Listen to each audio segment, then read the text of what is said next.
So this morning I've done a censure motion against President William Ruto. The main thrust of that motion first is based on the Constitution and constitutional breaches which has been conducted in this country.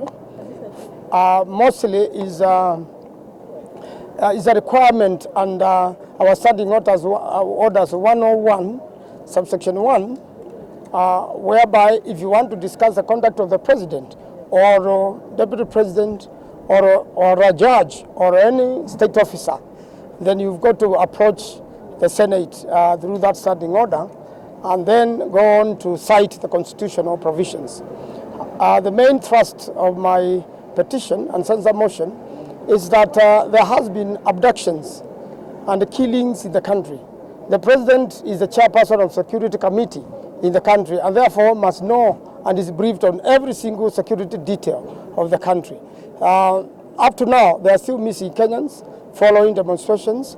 Quite a number were killed by police and others brutalized, are still recovering in hospitals. And there are quite a number of bodies uncollected at the city morgue and many other mortuaries in the country for people who were killed by police during the demonstration. That has not been accounted for, and that responsibility is squarely on the president. There are also allegations of lack of public participation in the country, whereby laws just floor the house, come to the house and flow out of it, go for a signature at State House without public participation. And mainly of it is SHIF, they are done deal, SHA, all that. There has been no proper public consultation, proper public participation, and therefore it should be discussed because it is affecting Kenyans in a very big way. It is changing the lives of Kenyans, and there is a need for Senate to discuss that particular matter and show its displeasure about it so that those laws can be rectified, while the same, I'm aware, are also there are court applications to deal with the same.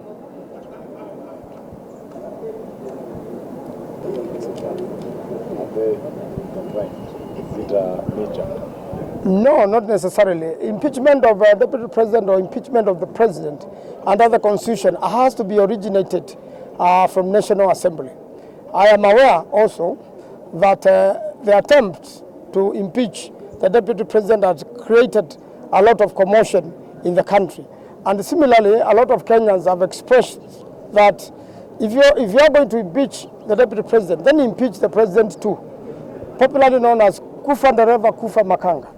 And therefore, I believe quite a number of members of parliament also who are displeased with these moves and who have enough grounds to impeach the president are also going to move a motion to impeach the president.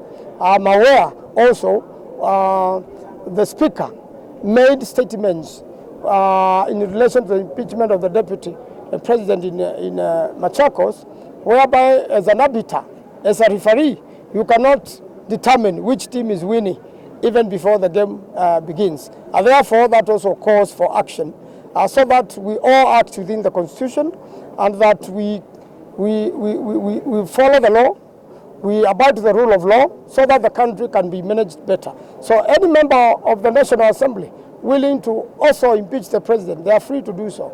I want to assure Kenyans, I have heard about the petition. There are no grounds, absolutely, to impeach the deputy president. It's a political motion, and I believe also an impeachment against President Ruto can also be a political motion. Ordinarily, that's how politics works when Kenyans are not happy with one thing or another. Right now, Kenyans are very unhappy with the abductions, and there is a need for there to be a national conversation on the same. Kenyans have to be safe in this country. The president has to disclose who are these abductors, where do they take people, how many people have been killed by the abductors, now that he promised very well that he will never mistreat his deputy, and also promised that there are not going to be bodies at the River Yala. We found bodies at the quarry who were associated with the demonstrations. So, finally, I think, it's not finally, in the event, everyone is expecting. We'll go on to discuss the conduct of the president, and those willing to impeach the president will still go on. Perhaps with regards to DP Gachagua. In relation to DP Gachagua, if they withdraw the motion, that's upon them. We still are saying there are no grounds to impeach Gachagua, and we are saying there are many, many grounds to impeach the president.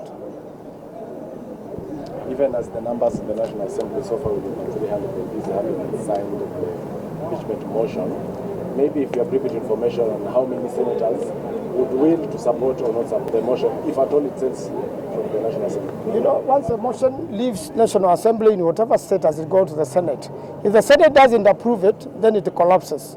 So Senate is much more mature and more reasonable, and I'm sure they will look at the merits of that motion. If it doesn't fit, they will not allow it. So in terms of numbers?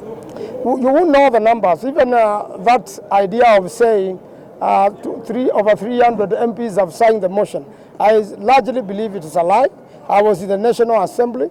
It is very difficult to get 2/3 in the National Assembly. We attempted many times, all parties combined, in an effort to amend the Constitution by the provisions of the National Assembly, a motion which was moved by a bill which was moved by the Honorable Kaluma.